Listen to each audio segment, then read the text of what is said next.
विद्यार्थियों नमस्कार। UP board कक्षा 10 29 तारीख की परीक्षा जो संस्कृत की होने वाली है, इसके आधार पर आज हम एक नए टॉपिक से जुड़ना चाहते हैं आप लोगों के सामने, जिसको पढ़ने से आपको कम से कम 4 नंबर 2 बार अर्थात 8 नंबर मिलने की पूरी संभावनाएं हैं। जैसे कि संस्कृत गद्य भारती के कुछ पाठ हैं, जैसे कविकुल गुरु कालिदास पाठ, नैतिक मूल्यानि पाठ, विश्व कवि रविंद्र पाठ, आदि गुरु शंकराचार्य मदन मोहन मालवीय संस्कृत भाषाया महत्व, ये तमाम प्रकार के पाठ हैं। इसके आधार पर इन पाठों का ससंदर्भ हिंदी में अनुवाद करने के लिए आपको 7 नंबर मिलने वाले हैं जिसके कारण ये कुछ पाठ अभी पढ़ाए जा चुके हैं, जैसे कविकुल गुरु कालिदास पाठ, इसके साथ साथ नैतिक मूल्यानि पाठ, आदि शंकराचार्य पाठ और विश्व कवि रविंद्र पाठ। ये 4 पाठ परीक्षा के दृष्टिकोण से काफ़ी इम्पॉर्टेंट है, जिसके आधार पर जो पैराग्राफ परीक्षा में पूछे जाते हैं उन्हीं पैराग्राफों को परीक्षा में रखा गया। आप क्या बोलते हैं कि आपको वीडियो के माध्यम से आपके साथ आपके समक्ष आपके सामने प्रस्तुत करने का पूरा प्रयास किया हूँ। ठीक, इसके बाद ये 7 नंबर की जो अनुवाद प्रक्रम था, इसको समाप्त करने के पश्चात आइए कुछ इन्हीं पाठों का सारांश लिखना होता है, जिनके आधार पर आपको 4 नंबर मिलने वाले होते हैं। ठीक है, ये किस नंबर पे आपको प्रश्न पूछा जाता है मैं ये बता सकता हूँ। जैसे प्रश्न नंबर 1 में देखिए लिखेगा कि निम्नलिखित गद्यांशों में किसी एक गद्यांश का हिंदी में ससंदर्भ अनुवाद कीजिए। ठीक, तो ये आपका जैसे लिखा है आंग्ल वाङ्मय काव्य धन शेक्सपियर इव, अर्थात ये पाठ विश्व कवि रविंद्र का है।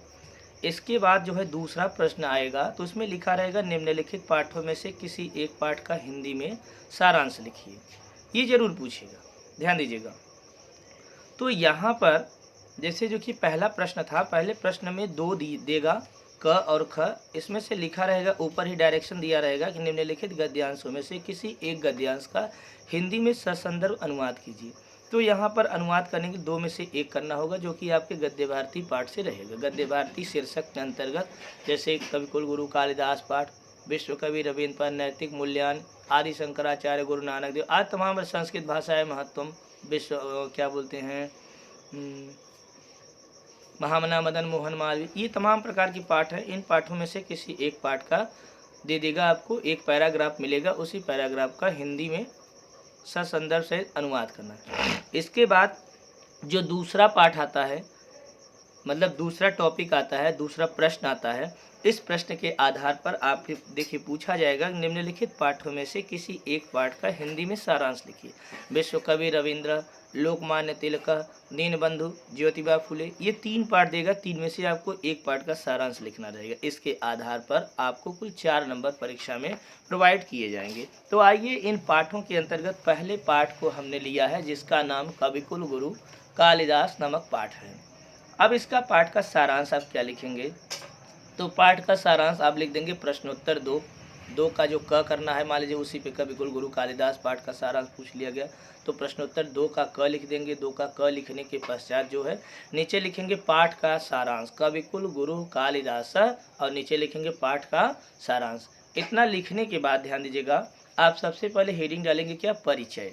परिचय में लिखेंगे महाकवि कालिदास संस्कृत कवियों के मुकुटमणि हैं। वे न केवल भारत देश के अपितु विश्व के उत्कृष्ट कवियों में से एक हैं। उनकी धवल कीर्ति कौमुदी देश देशांतर तक फैली हुई है। वे केवल अपने कवि कर्म से संस्कृत भाषा को अलंकृत किए हुए न केवल भारतीय कवि अपितु विश्व के सभी कवियों के द्वारा आदर प्राप्त करते हैं। अब दूसरा हेडिंग आप लिखेंगे स्थितिकाल। स्थितिकाल हेडिंग में आप लिखेंगे यद्यपि उन कवि शिरोमणि के विषय में सभी विद्वानों का ज्ञान अपूर्ण है, अर्थात महाकवि कालिदास जो संस्कृत कवियों के विद्वान कवियों में से एक हैं बताया जा रहा है, उनके विषय में सभी विद्वान भी प्रायः उनके बारे में कुछ कह नहीं पाए हैं। प्रायः सभी विद्वान अति प्रसिद्ध जनश्रुतियाँ एवं उन्हें सम्राट विक्रमादित्य के सभारत्नों में से केवल एक मानते हैं। बस सम्राट विक्रमादित्य का स्थितिकाल अभी तक संदेह के घेरे में होने के कारण उनके स्थितिकाल के विषय में भी संदेह बना हुआ है। विक्रमादित्य का स्थितिकाल ईस्वी सन से पूर्व ही था, अतः कालिदास भी ईस्वी सन से पूर्व ही उत्पन्न हुए थे। ये हो गया दूसरा हेडिंग। अब तीसरा हेडिंग आप तुरंत लिखेंगे निवास स्थान, माने ये कहाँ निवास करते थे, अर्थात इनका निवास स्थान कहाँ था, घर कहाँ था। तो देखिए यहाँ पे आप लिख सकते हैं महाकवि कालिदास को कोई विद्वान कश्मीर का, कोई बंगाल का, तो कोई उज्जैन का निवासी भी मानता है। रचनाएं हेडिंग डाल करके आप लिख देंगे कालिदास ने रघुवंशम कुमार संभवम 2 महाकाव्य, अभिज्ञान शाकुंतलम मालविकाग्निमित्रम 2 अभिज्ञान शाकुंतलम मालविकाग्निमित्रम और विक्रमोर्वशीयम ये 3 नाटक तथा मेघदूतम और ऋतुसंहार नामक 2 गीत काव्यों की इन्होंने रचना की थी। ये देखिए परिचय, स्थिति काल, निवास स्थान, रचनाएं, ये आपकी 4 हेडिंग होगी। अब आप 5वां हेडिंग जो है लिखने के पहले आप कुछ नहीं लिखेंगे, जाने दीजिए, सिर्फ आप लिखिएगा काव्यगत विशेषताएं। काव्यगत विशेषताओं में आप लिख सकते हैं कि उपर्युक्त वैविध्यपूर्ण कृतियों के आधार पर निष्कर्ष रूप से महाकवि कालिदास की काव्यगत विशेषताओं को इस प्रकार से उल्लेखित किया जा सकता है। अब आप लिख देंगे कि कालिदास के काव्य की सबसे बड़ी विशेषता यह है कि हिमालय से लेकर के समुद्र पर्यंत तक फैली हुई भारतीय गौरव गाथा का उन्होंने निर्वचन किया। इनके यश और महत्व के विषय में ठीक ही कहा जा सकता है। अब आप डबल इन्वर्टेड कामा में देकर के थोड़ा सा कोटेशन के रूप में लिख देंगे नीचे कि संस्कृत के कवियों में आज तक कोई कवि कालिदास जी का टक्कर नहीं ले पाया है और संभवतः न ही भविष्य में कभी कोई कवि ले पाएगा।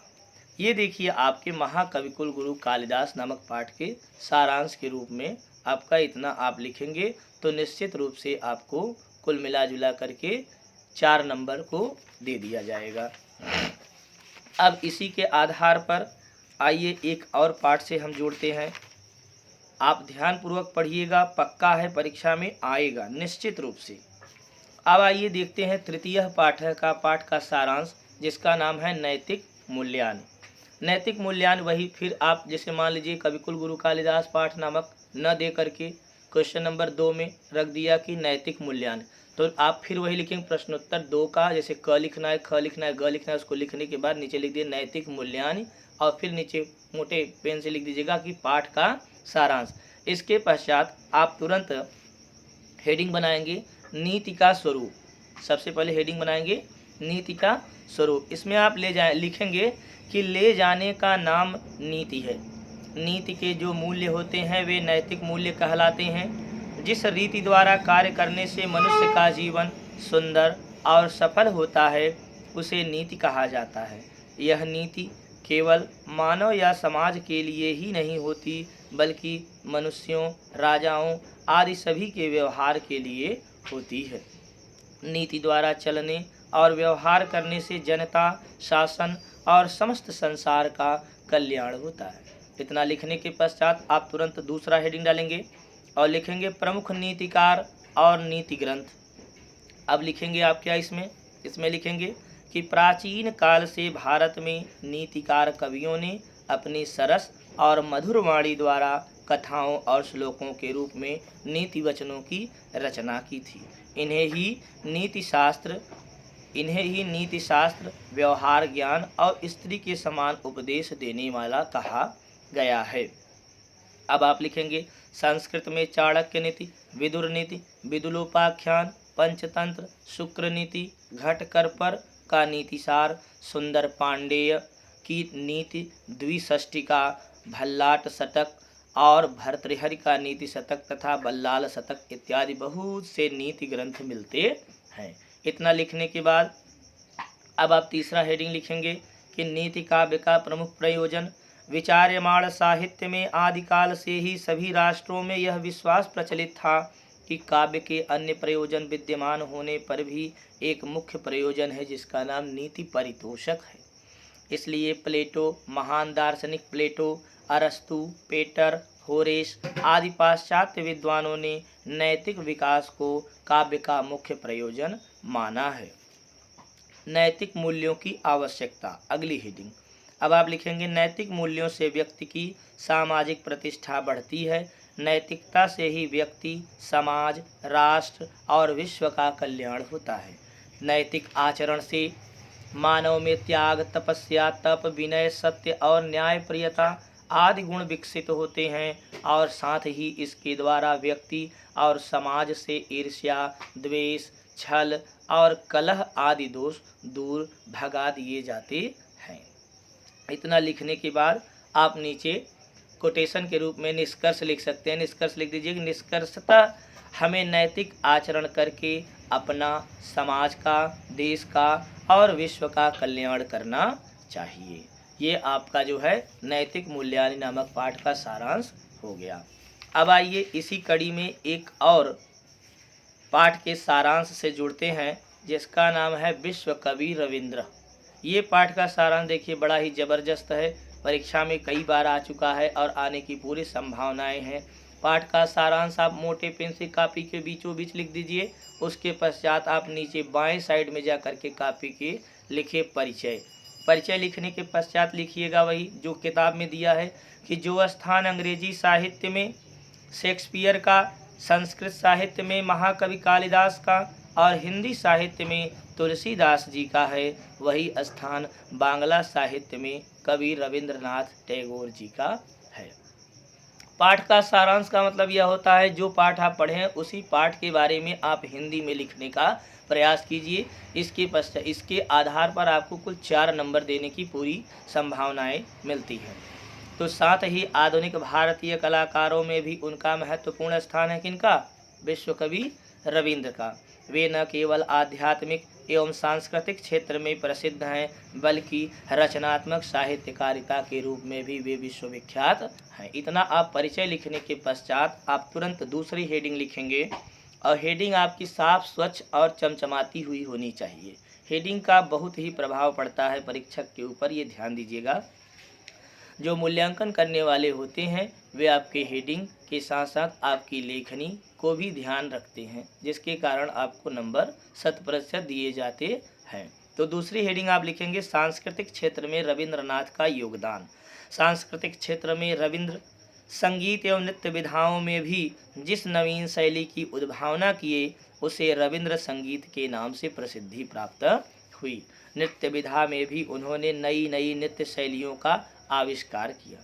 आप तीसरी हेडिंग लिखेंगे विश्व भारती का परिचय। शिक्षाविद के रूप में उन्होंने नवीन विचारों का सूत्रपात किया। उनकी शिक्षात्मक विचारधारा का प्रतिफल विश्व भारती के रूप में उन्नत शीर्ष किए हुए स्थित है। इस संस्था में आश्रम व्यवस्था तथा नवीन शैली का मिश्रण है। निर्धन, अनाथ और दलित वर्गों की दशा के सुधारक के रूप में भी वे आज हमारे सामने उपस्थित हुए हैं। इतना लिखने के बाद आप तुरंत चौथे हेडिंग पे आ जाएंगे जन्म और बाल्यकाल। इसमें आप लिखेंगे रविंद्रनाथ जी के जन्म के बारे में और उनके बचपन के बारे में।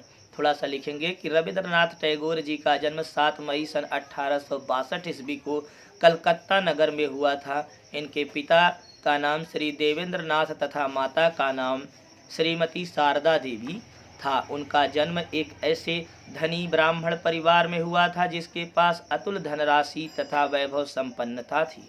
नौकरों की अधिकता के कारण उनका पालित पोषित बाल्यकाल एक बंदी बालक के समान स्वतंत्रता की बीता। स्वतंत्रता की वहाँ पर कोई गुंजाइश नहीं थी। इतना लिखने के पश्चात आप जो है तुरंत शिक्षा पर आ जाएंगे और लिखेंगे रविंद्रनाथ जी की प्रारंभिक शिक्षा घर पर ही हुई।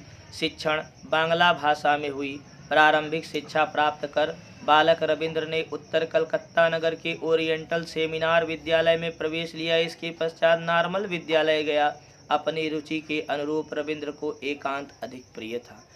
ठीक, फिर उसके बाद लिखिएगा कि अपने पुत्र के मन को जानकर इनके पिता श्री देवेंद्रनाथ 1873 ईस्वी में इनका उपनयन संस्कार कराकर इन्हें हिमालय ले गए। हिमालय के प्राकृतिक सौंदर्य ने बालक रविंद्र के मन को बड़ा ही प्रभावित किया।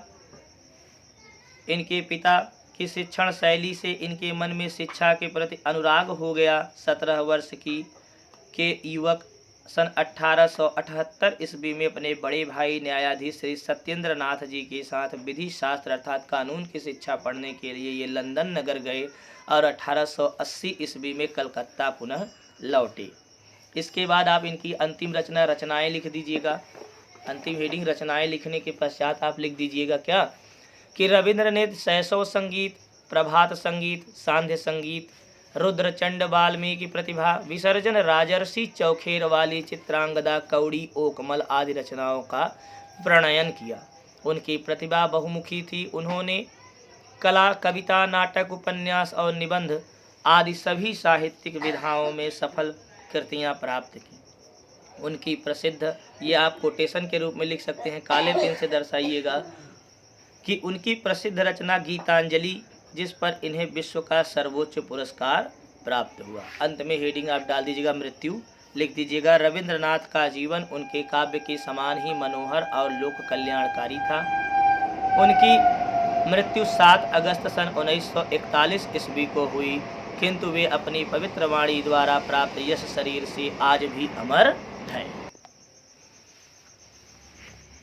प्रिय विद्यार्थियों, ये 3 जो सारांश आप किताब का पढ़े हैं, इन्हीं 3 सारांशों को आप पढ़ के जाइएगा।